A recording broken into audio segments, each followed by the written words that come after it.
My girlfriend accused me of being emotionally cold and insisted we go to therapy. I agreed, hoping it would help, but instead of healing, she started an affair with her female therapist.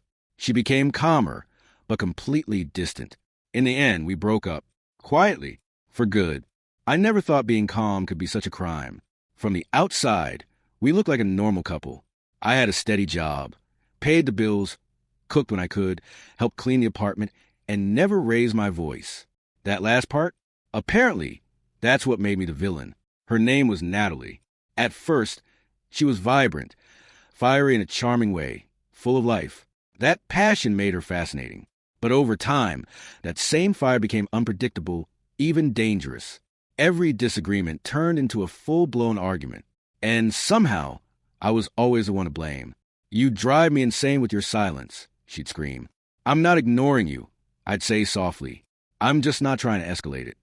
And that, in her eyes, made me cold, emotionless, a stone wall. In reality, I hated conflict. Not because I was afraid of it, but because I didn't see the point in throwing grenades over spilled coffee or a missed message. I chose to respond with calm, with reason, and she saw it as indifference. That infuriated her more than any insult would have. I'd come home from work exhausted, drop my keys in the bowl by the door, and be greeted with an emotional storm. "You never notice anything. You don't care. You don't love me." Every time, I stayed quiet, hoping she'd cool off. I thought I was helping by staying grounded. I wasn't. She accused me of gaslighting, of manipulation, of emotional abuse, all because I didn't match her intensity. I wasn't shouting back. I wasn't crying. I wasn't proving my love the way she wanted. One evening, after another one of her emotional outbursts, she sat beside me on the couch, wiped her eyes, and said something I didn't expect. "I want us to see a therapist." For a moment, I froze. "You want to go to therapy?" "Yes," she said, sniffling. "Something's wrong. Maybe a professional can help us." I couldn't believe it. I had considered therapy before, mostly for her, but I always assumed she'd explode at the suggestion. The fact that she brought it up herself, I saw as hope. Finally, I thought, maybe someone neutral could help her understand that not every quiet reaction is neglect, and not every disagreement has to be a war. We found a clinic nearby. She made the appointment. When the day arrived, I wore my best shirt, combed my hair, and even arrived 10 minutes early. I wanted to take it seriously. I genuinely believed that this could be the first step to fixing what was broken. Then the therapist walked in. Her name was Dr. Anna Lowell. She looked nothing like I'd imagined. Maybe I expected someone older, with reading glasses and a clipboard full of harsh truths. Instead, she was young, mid to late 20s, blonde, confident, and strangely poised. She wore slim, black-rimmed glasses and crossed one long leg over the other as she took her seat. I felt Natalie tense beside me. Anna smiled politely and invited us to speak freely. "Tell me why you're here." Natalie exploded like a shaken soda can. "He doesn't feel anything. He just sits there, cold." I'll cry, scream, beg, and he just looks at me like I'm crazy. I listened, keeping my hands folded in my lap. I knew better than to interrupt. "He never yells," she continued. "Never fights. He acts like he's better than me because he's calm. It makes me feel insane." I could feel Anna's eyes shift toward me. She didn't interrupt Natalie once. When she finally spoke, she turned to me gently. "And how do you see the situation?" "I don't have many complaints," I admitted. "I try to help. I cook, clean, support her emotionally. I just don't believe in fighting over small things. I think it's better to stay calm and talk after things cool down." Anna nodded but said nothing. Natalie huffed beside me, clearly waiting for her to scold me. After an hour and a half of listening, Anna leaned forward and said something unexpected. "I'd like to see you individually next time. Just Natalie." I blinked. Natalie smirked. "See? Even she thinks you're the problem." I tried not to react. I didn't want to give her the satisfaction. Maybe Anna saw something in Natalie that needed focused attention. Maybe this was good. We left the office in silence, but it didn't last long. "You're so pathetic," she said once we were in the car. "Even a stranger didn't want to waste time talking to you." Her words stung in a way I hadn't expected. I wasn't angry, I was tired. Tired of trying to hold everything together without ever being enough. Still, I clung to hope. Maybe the one-on-one sessions would help. Maybe Natalie would start to reflect. Maybe someone besides me could show her what she refused to see. I wanted to believe it wasn't too late. And at that point, I still had no idea what was really happening. The air felt heavier that night, a tension I couldn't shake as I stepped through the door. Work had drained me, a meeting dragging into overtime, and all I wanted was peace. I dropped my keys into the bowl, the clink echoing, and found Natalie pacing the living room, her eyes narrowed. "You're late again," she said, her voice cutting through the quiet. I rubbed my neck, just a work thing, and tried to soften it with a tired smile. She didn't flinch. "You don't care," she shot back, her tone sharp enough to sting. I stood there, caught off guard, the exhaustion making her words hit harder. She stepped closer. "You're always attached," and I said, "I'm here now," my voice low, hoping to ease her, but it backfired. "That's not enough," she yelled, her hands trembling. "You act like I don't exist." I watched her, the anger in her eyes unfamiliar, and thought, this is different. The room seemed to shrink, and I muttered to myself, "Stay steady." But inside, something shifted. Her accusations cut deeper. "You don't love me," she said, her voice breaking, tears welling up. I blinked. "That's not true." And she shook her head. "Then why are you so empty?" The word hit like a punch. Empty? I'd spent months supporting her, cooking when she was tired, cleaning to keep the peace, and now I was empty? I stayed quiet, nodding slightly, and she threw her hands up. "There, you don't even fight for me." I wanted to argue, to explain that I avoided fights to protect us, but my throat tightened. I thought, she wants chaos I can't give, and the silence stretched heavy and accusing. Doubt crept in. Later, I sat on the couch, the TV off, replaying her words. Was I wrong? Had my calm pushed her away? I said to myself, maybe I'm missing something, the uncertainty gnawing at me. She slumped beside me, sulking, and muttered, "You don't get it." I nodded, "Maybe I don't." And she huffed, "Of course not." I stared at the floor, thinking, I tried so hard, but the crack in my confidence widened. Was my way of loving, quiet, steady, really a flaw? The idea of help surfaced. I considered therapy before, a neutral voice to bridge our gap, but always held back. Natalie would see it as me calling her crazy, and I feared the explosion. I thought she'd hate it, and muttered, "Too risky." Still, the thought lingered. Maybe a professional could show her my silence was a neglect. Maybe it could save what we had. But I kept it buried. The fear of her rejection stronger than my hope. Her mood darkened. The next morning, she barely looked at me, saying, "You're ignoring me again," as she poured coffee. I replied, "I'm not." My tone even, and she rolled her eyes. "Same old," she muttered, walking off. I watched her go, thinking, she's pulling away, and the doubt turned to a quiet resolve. Therapy might be the answer, but the risk loomed large. I muttered, "Need to think." The idea of faint light in the growing dark. That evening, she struck again. I was sorting mail, and she snapped, "You don't even try." I looked up, "I do." And she shouted, "Prove it then." I stayed quiet, nodding, and she stormed off, slamming the bedroom door. I sat, the sound echoing, and thought, this can't go on. The crack was a fault line now, splitting us apart. I muttered, maybe therapy is the only way, but the fear of a reaction held me back. I stared at the closed door, wondering if I'd lost her already. The silence between us louder than ever. The next day, I tried again. At breakfast, I said, "Want to talk?" And she shrugged, "What's the point?" I nodded. Fair. But inside, I felt the break deepen. I thought, she's done with me, and muttered, "Need help?" The therapy idea growing. At work, Tom noticed my distraction, asking, "Rough night?" I said, "Yeah, her," and he shook his head. "Tough one." I thought, maybe he's right, the resolve hardening, but the fear of her response kept me silent. That night, she sulked on the couch, saying, "You don't care." I replied, "I do my best," my voice steady, and she snapped, "That's not love." I nodded, thinking she wanted to fight, and muttered, "Not my style." She turned away, and I sat, to crack a chasm. I thought, therapy might be our last shot, but the risk of a rejection loomed, a barrier I couldn't yet cross. The apartment felt foreign, and I added, what if it's too late?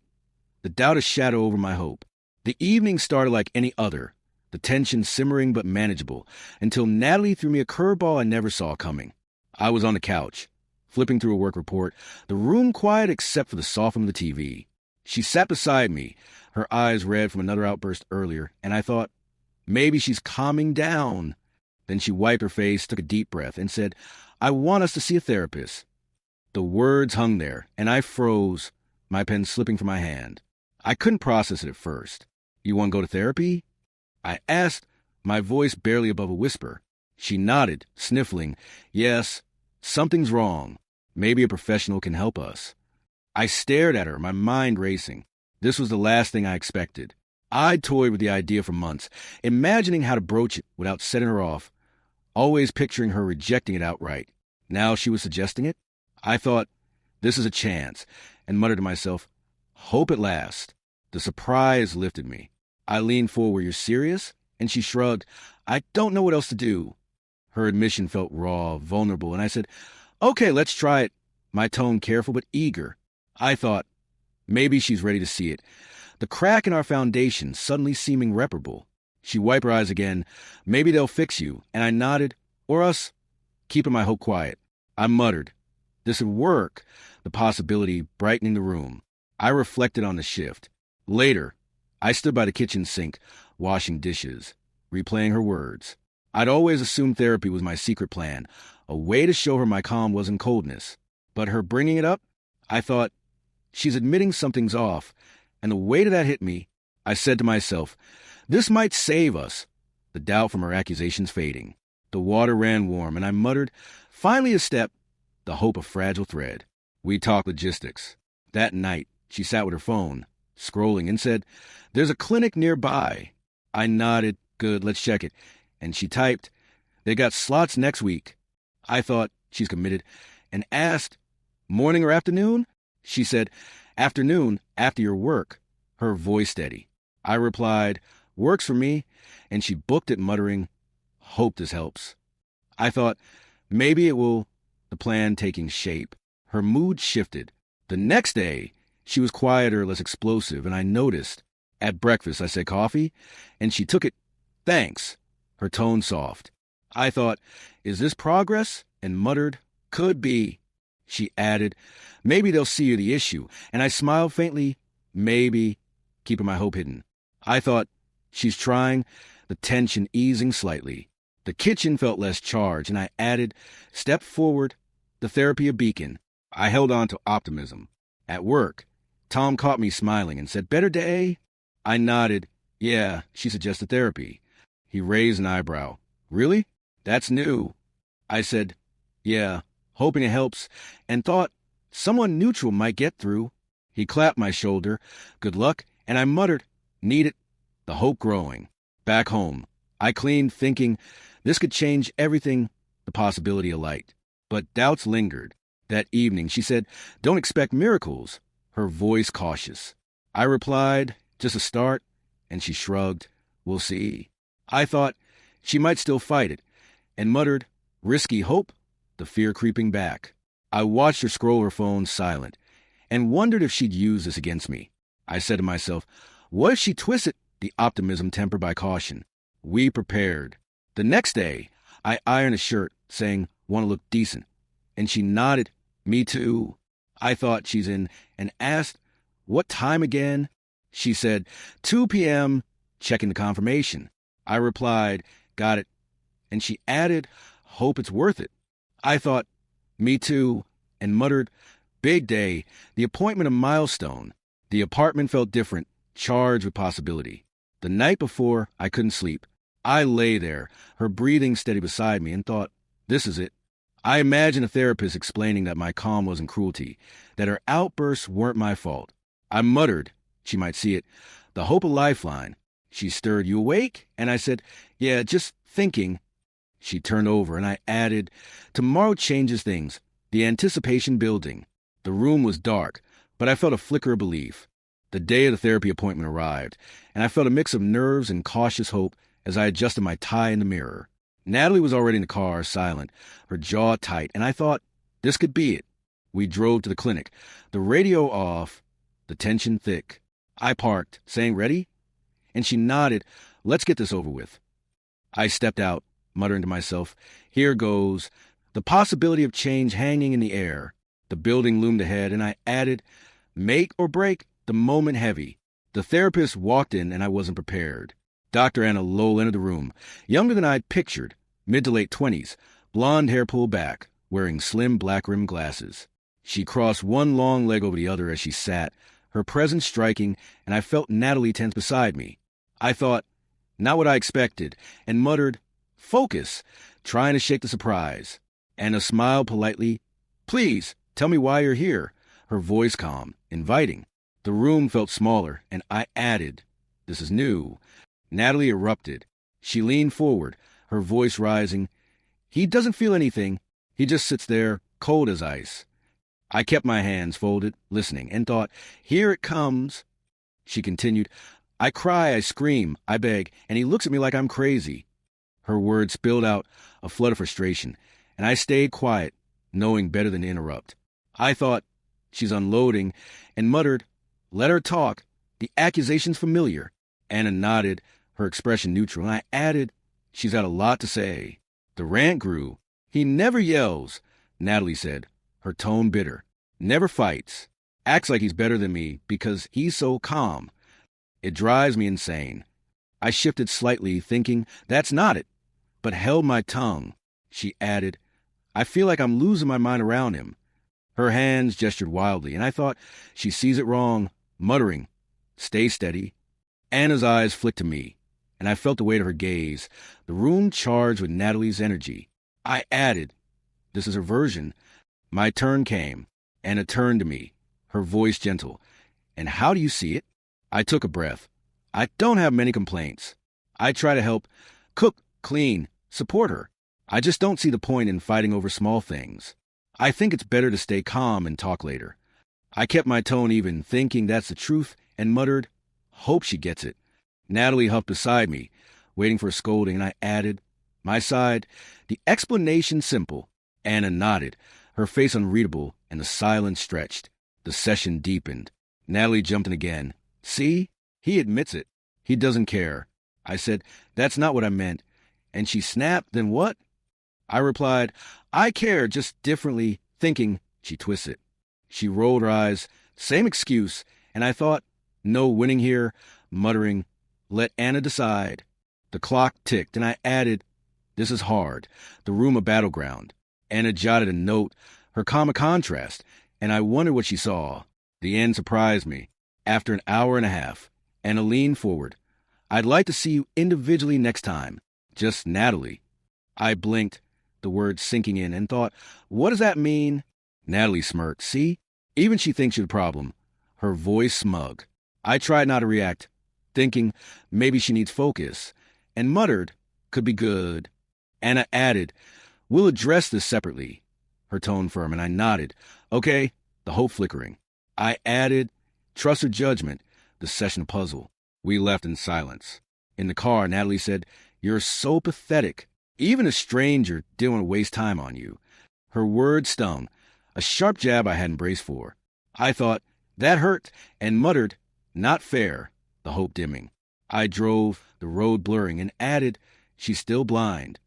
At home, she stormed off, and I sat thinking, maybe Anna sees something I don't. The possibility of thread. The apartment felt empty, and I wondered if this was progress or a deeper crack. The next day, I replayed it. At work, Tom asked, "How'd it go?" I said, "Weird. Therapists want her alone next." He frowned. "That's odd." And I nodded. "Yeah, but maybe it helps." I thought, hope it works, and muttered, "Need to believe." Home. Natalie ignored me, and I said to myself, give it time. The session a turning point. The silence was thick, and I added, maybe Anna can reach her, the faith fragile but present. The car ride home after the session was a silent battlefield, the weight of Natalie's words still ringing in my ears. I gripped the steering wheel, the engine humming, and thought, that didn't go as planned. She sat beside me, arms crossed, her face a mask of triumph. As we pulled into the driveway, she turned, her voice sharp.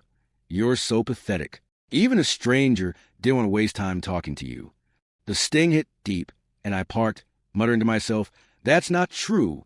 The humiliation sinking in. The house loomed ahead, and I added, "This hurts," the hope from earlier fading. Her words replayed. I stepped inside, dropping my keys, and she followed, saying, "See? Even the psychologist knows you're the problem." I turned. That's not what happened. But she cut me off. Oh, please. She wants me alone. Clearly you're not worth fixing. I stood there, the accusation slicing through me, and thought, she's twisting it. I muttered, stay calm. But inside, I felt hollow. The living room felt cold, and I added, she's gloating. The devastation raw. I tried to process it. Later, I sat on the couch, staring at the blank TV. Her words echoing, pathetic and not worth it, looped in my mind. I said to myself, maybe she's right. The doubt creeping back, I'd gone in hoping for understanding, but now I felt dismissed. I thought, did Anna see me as the issue? And muttered, need to figure this out. The room was quiet, and I added, this stings, the hope of fragile thread. Her attitude persisted. That evening, she cooked, slamming pots, and said, at least someone's trying. I nodded, I am too, and she scoffed, not enough, clearly. I thought, she's using this, and muttered, let her talk, the humiliation fueling her. She added, even a pro sees you're cold, and I replied, that's not it, my voice low. The kitchen smelled of burnt garlic, and I added, she's wrong, the resolve wavering. I clung to hope. The next morning, I made coffee, thinking, maybe Anna has a plan. Natalie took hers, saying, don't expect me to thank you. And I nodded, okay. I thought, she's still mad, and muttered, give it time. At work, Tom noticed my silence, asking, rough session? I said, yeah, she thinks I'm the problem, and he frowned. That's harsh. I added, hoping therapy helps the faith shaky. Doubt grew. That afternoon, I replayed the session. Anna's request for Natalie alone. Did it mean I was hopeless? I thought, maybe I am the issue, and muttered, need to trust her. Home, Natalie ignored me, texting, and said, got my next appointment. I asked when, and she snapped, none of your business. I thought, she's shutting me out, and added, still hoping, the devastation lingering. I reflected further. That night, I sat by the window, the city lights dim, and said to myself, this feels like failure. Her words, even a stranger didn't want you, haunted me. I thought, but Anna might see her side, and muttered, could be good. The glass was cold, and I added, need to believe, the hope a lifeline. Natalie slept unaware, and I wondered if therapy would shift her view. The next day, I tried again. At breakfast, I said, hope it goes well, and she shrugged. We'll see. I thought, she's still bitter, and muttered, patience. She left for her day, and I cleaned, thinking, maybe Anna will explain. Tom texted, hanging, and I replied, trying, the hope fragile. The apartment felt empty, and I added, therapy might save us, the devastation shadow. Her jabs continued. That evening, she said, you're lucky I'm doing this, and I nodded, I know. I thought, she's taking credit, and muttered, let her. She added, even the doc sees you're useless, and I replied, maybe, my voice flat. I thought, holding on, and added, Anna might help, the faith of quiet prayer. The room was tense, and I wondered if I'd misjudged the session's intent. I held on to the possibility. The next morning, I stood in the shower, the water hot, and thought, this could work. Natalie was gone, her silent relief, and I muttered, give her space. At work, I focused, Tom saying, looking better, and I nodded, trying. I thought, hope in Anna, and added, maybe she'll reach her, the devastation easing. The days stretched, and I clung to the idea that therapy might still turn things around. A couple weeks slipped by, and the apartment started to feel different, the air less charged with Natalie's usual storms. I noticed it one morning, pouring coffee, the silence a welcome change. She walked in, her steps lighter, and said, morning, her tone soft. I looked up, hey, and thought, is this real? She took her cup, no snarl, no accusation, and I muttered to myself, something shifted. The kitchen felt warm, and I added, maybe it's working, the hope creeping back. Her outburst faded. That evening, I cooked dinner, stirring a pot, and she sat at the table, scrolling her phone. Usually she'd nitpick, too much salt, not enough effort, but she said, smells good, her voice neutral. I replied, thanks, and thought, no fight. She nodded, I'm tired, and I said, me too. Keeping it light, I muttered, calmer, and added, therapy's doing something, the chain to relief.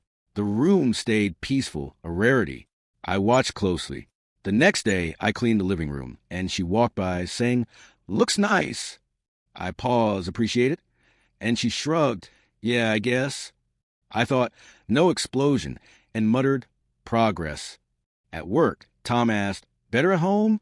I said, "Yeah, she's quieter," and he grinned, "Good sign."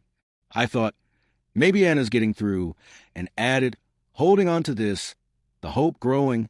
The office felt lighter, mirroring the shift. Her temper softened. That weekend, I suggested a walk, saying fresh air, and she agreed, "Sure." We strolled the park quiet, and she said, "It's nice out," no edge in her voice. I replied, "Yeah," and thought, she's different. She added, "Less stress," and I nodded, "Good." I muttered, "Therapist impact," and added, "Could be lasting." The calm surprise. The trees rustled, and I felt a flicker of belief. I reflected on the change. That night, I sat by the window, the city lights dim, and said to myself, this is new. The hysterics that once filled our space were gone, replaced by a strange stillness. I thought, Anna must be helping, and muttered, "Finally." Natalie slept early, her breathing steady, and I added, "No yelling, the peace a gift." The glass was cool, and I wondered if the therapy was reshaping her. Her mood held. The next morning I made breakfast, saying pancakes, and she smiled faintly. "Okay." I thought a smile, and muttered, "Big step." She ate, saying, "Not bad," and I replied, "Glad you like it," keeping it simple. I thought, no criticism, and added, "Therapy's working, the hope solidifying." The kitchen was bright, and I felt a weight lift. I tested it. That afternoon I asked, "Want to watch something?" And she said, "Sure, pick." I chose a movie, thinking no argument, and she sat beside me, quiet. I muttered, "This is good," and added, "She's changing." The screen flickered, and she said, "Not bad." Her tone even. I thought, Anna's influence, and the room felt like home again, the calm of victory. The pattern continued. The next day, I cleaned the bathroom, and she walked in, "Thanks." I said, "No problem," and thought, no sarcasm? She nodded, "Looks good," and I replied, "Good." I muttered, "Steady progress," and added, "Therapist doing her job." At work, Tom texted, "Still quiet?" And I said, "Yeah, better." The relief reel. The day passed, and I clung to the change. I held on to belief. That evening, she said, "Long day," and I nodded, "Same." I thought, no storm, and muttered, "Keep this." She added, "Feeling okay," and I said, "You too." The conversation light. I thought, Anna's helping, and added, "Could be permanent, the hope of foundation." The apartment was still, and I reflected, this is what I wanted. The therapy is success so far. The next morning, I woke early, the quiet of comfort. She stirred, saying, "Sleep okay?" And I nodded, "Yeah." I thought, no tension, and muttered, "Amazing." She got up, and I said to myself, this is progress. The change undeniable. Tom called, "Still good?" And I said, "Better every day," the hope firm. The room was mine again, and I added, "Therapy's a key." The calm a promise. The calm that settled over the apartment after weeks of therapy brought a strange new quiet, one I couldn't quite place. I woke one morning, the sun filtering through the blinds, and noticed Natalie moving through the kitchen, her steps silent, her face blank. She poured coffee, saying, "Here," her voice flat, and I took it. "Thanks." I thought, no edge, but something fell off. I muttered to myself, this isn't right. The peace unsettling. The room was still, and I added, different silence, the change nagging at me. Her emotions vanished. That evening, I cooked dinner, the aroma of pasta filling the air, and she sat, staring at her plate. I said, "Hope it's okay," and she nodded, "Fine." No warmth in her reply. I thought, where's the spark, and muttered, she's gone cold. She ate quietly, and I asked, "Long day?" She shrugged. "Yeah." Her tone empty. I added, "Not like her," the absence of her usual fire void. The table felt wide, and I wondered what had shifted. She grew distant. The next day I tried to connect, saying, "Want to watch a movie?" And she replied, "Whatever," her eyes on her phone. I sat beside her, the TV on, and thought, she's not here. She didn't laugh, didn't comment, just scrolled, and I muttered, like I'm not here. I said, "This one's funny," and she nodded, "Sure." her voice hollow. I added, she's checked out, the distance wall. The screen flickered, and I felt alone despite her presence. I noticed a change. That weekend, I cleaned the living room, and she walked by, saying, "Okay, no praise, no complaint." I thought, no reaction, and muttered, "Strange." At work, Tom asked, still quiet. I said, "Yeah, but different," and he frowned. "How?" I replied, "She's distant," the concern growing. I thought, something's up, and added, "Not just calm," the shift unsettling. The office buzzed, but my mind was elsewhere. Her indifference deepened. That night I said, "Sleep well," and she murmured, "Yeah," turning away. I thought, no care, and muttered, "What happened?" She didn't ask about my day, didn't touch me, and I added, "Like I'm invisible." The bed felt cold, and I wondered if the therapy had drained her emotions. I said to myself, this isn't better. The silence a burden. The room darkened, and I felt the loss. I started suspecting. The next morning, I made breakfast, saying pancakes, and she took one. "Thanks," her voice robotic. I thought, too perfect, and muttered, "Something's hidden." She left for her session, and I noticed her texting, her face soft for a moment. I added, "Who's that?" the suspicion flickering. At work, Tom said, "Trouble?" And I nodded, "Maybe," the doubt growing. The pattern held. That afternoon, I asked, "How was therapy?" And she said, "Fine." No details. I thought, she's guarding something, and muttered, "Not telling me."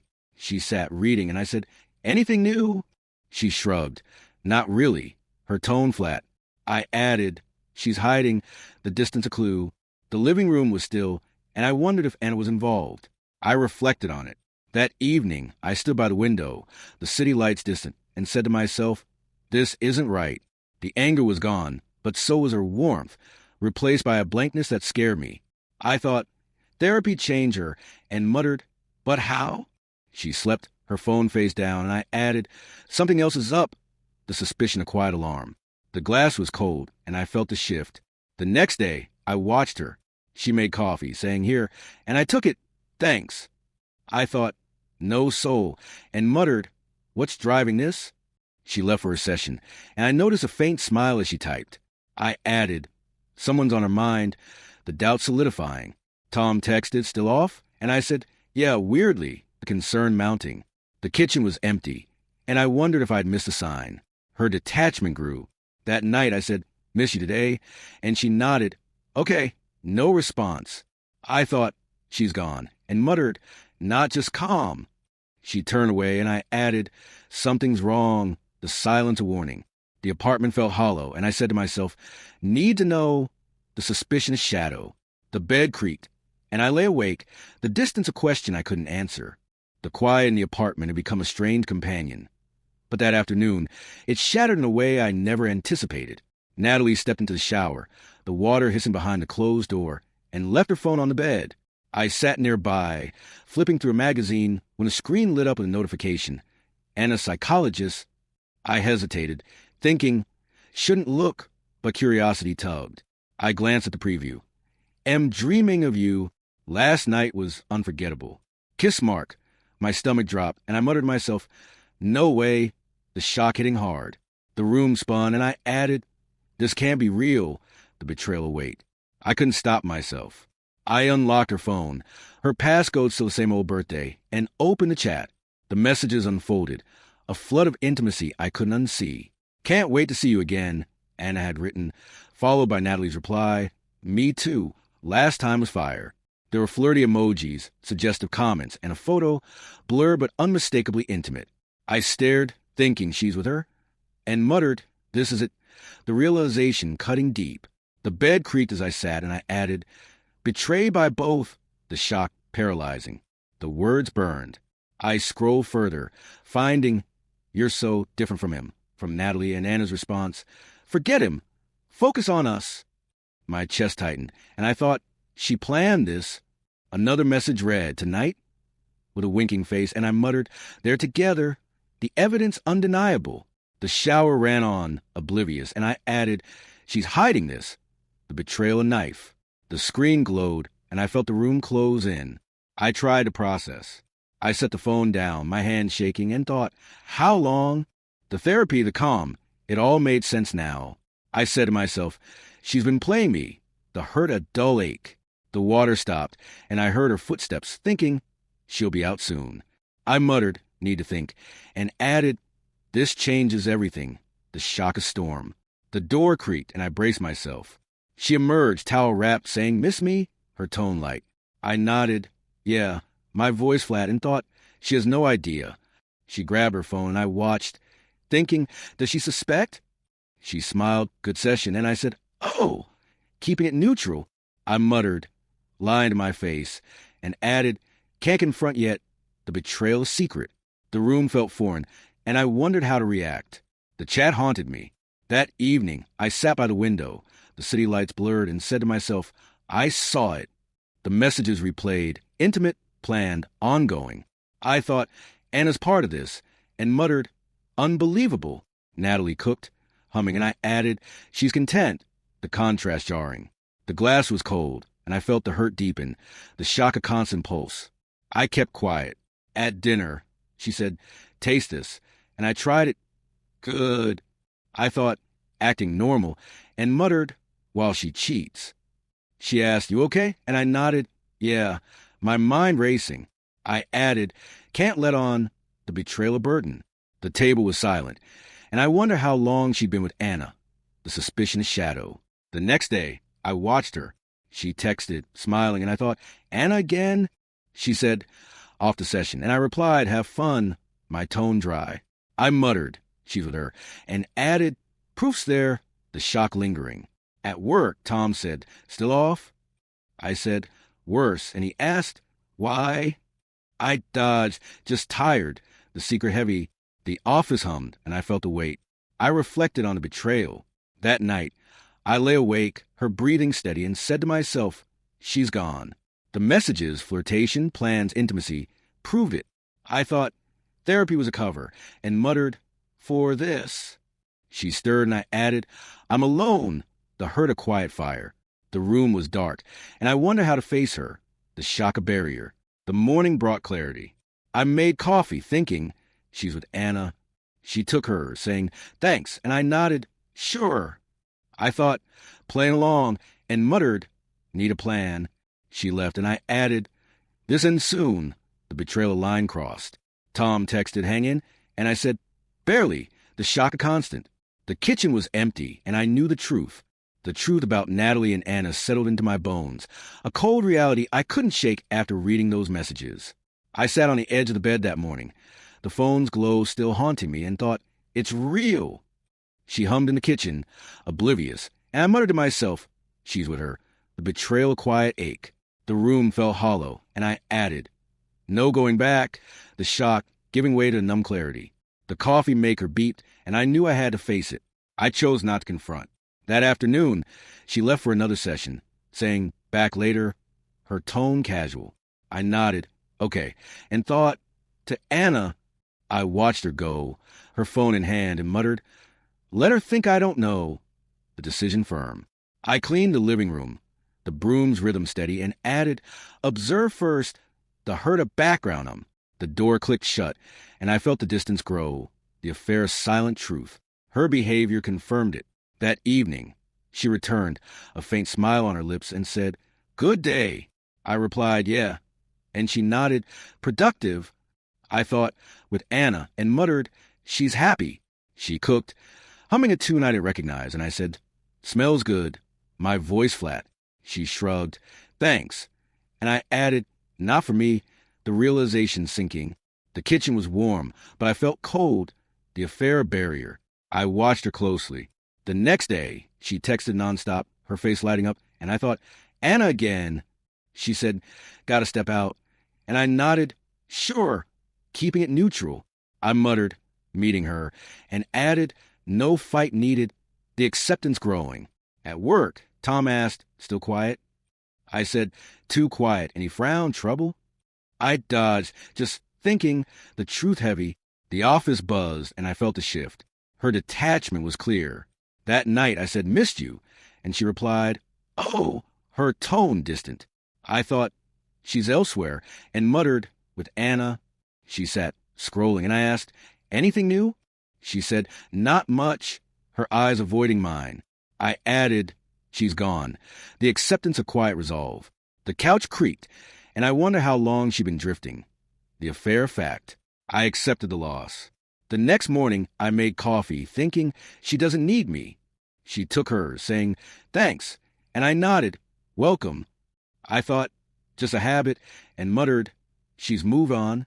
She left for her session, and I added, "To Anna," the clarity sharp.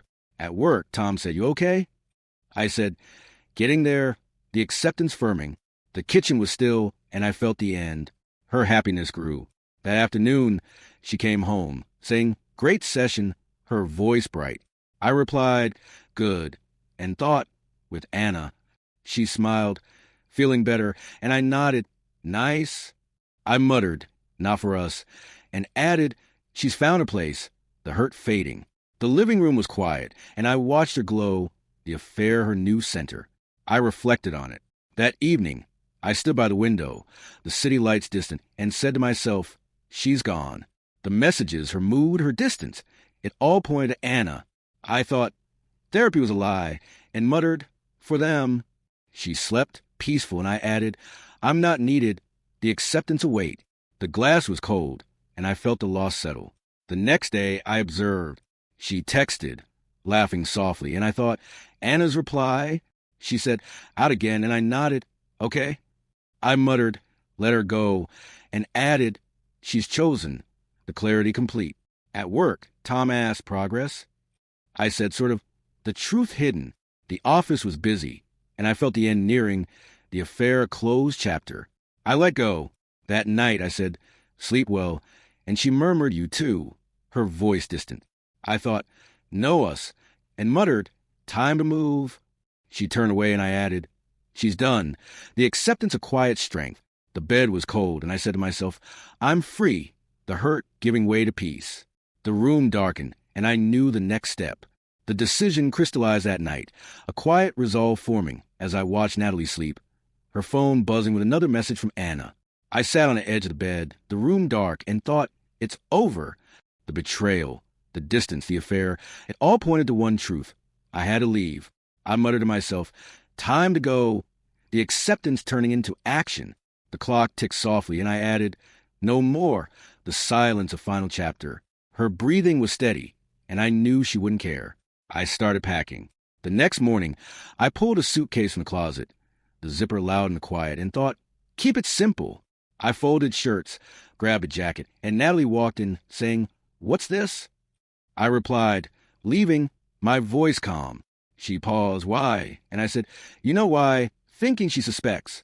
I muttered, "No fight," and added, "Just done," the act deliberate.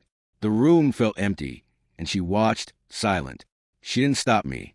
I packed toiletries, the bathroom mirror reflecting my steady hands, and she leaned against the doorframe, saying, "You're serious?" I nodded, "Yeah," and thought, "No tears." She shrugged, "Your choice," her tone flat, and I muttered, "She doesn't care." I added, "Expected this," the lack of protest a confirmation. The sink dripped, and I felt the end solidify, her indifference a final blow. I kept it peaceful. That afternoon, I loaded the car, the trunk clicking shut, and she stood by the window, saying, "Need help?" I shook my head, "No," and thought, she's relieved. I said, "Take care," and she nodded, "You too," her voice distant. I muttered, "No argument," and added, "She's with Anna now." The departure smooth. The driveway was quiet, and I saw no emotion in her eyes. The silence of goodbye. I reflected on it. At work, Tom noticed my bag, asking, "Moving out?" I said, "Yeah, done," and he frowned. "She okay with it?" I replied, "Didn't fight," thinking she wanted this. I muttered, "Over," and added, "No drama." The acceptance complete. The office hummed, and I felt the weight lift, the decision right. The desk was clear, and I knew I'd made the move. The drive began. I pulled onto the road, the engine a steady hum, and thought, free. Natalie hadn't called, hadn't texted, and I muttered, "She's gone." The city lights blurred, and I added, "New start," the silence of relief. The radio stayed off, and I felt the past fade, the affair a closed door. The wheel was cool, and I knew the end was mine to shape. I found an old voicemail. That night, I stopped at a motel, the room sparse, and scrolled through my phone. An old message from Natalie popped up, her laugh bright and carefree, from months ago. I played it, thinking that was us, the sound of ghost. I muttered, not anymore, and added, let go, the memory bittersweet. The bed creaked, and I felt the loss. I deleted it. I pressed a button, the file vanishing, and thought, done. The screen went blank, and I said to myself, no looking back, the act final. I muttered peace and added, her choice, the voicemail relic. The room was still, and I felt the weight drop, the laughter erased. The window showed stars, and I knew I'd moved on. The next day, I drove on. The road stretched ahead, and Tom texted, where you at? I said, new place, thinking, starting over. I muttered her silence and added, my freedom, the journey clear. A truck passed, and I felt the end settle, the affair of memory. The car was mine, and I said to myself, this is it, the silence of victory. I settled in. That evening I unpacked the suitcase light and thought, my space. The room was bare but mine, and I muttered, know her.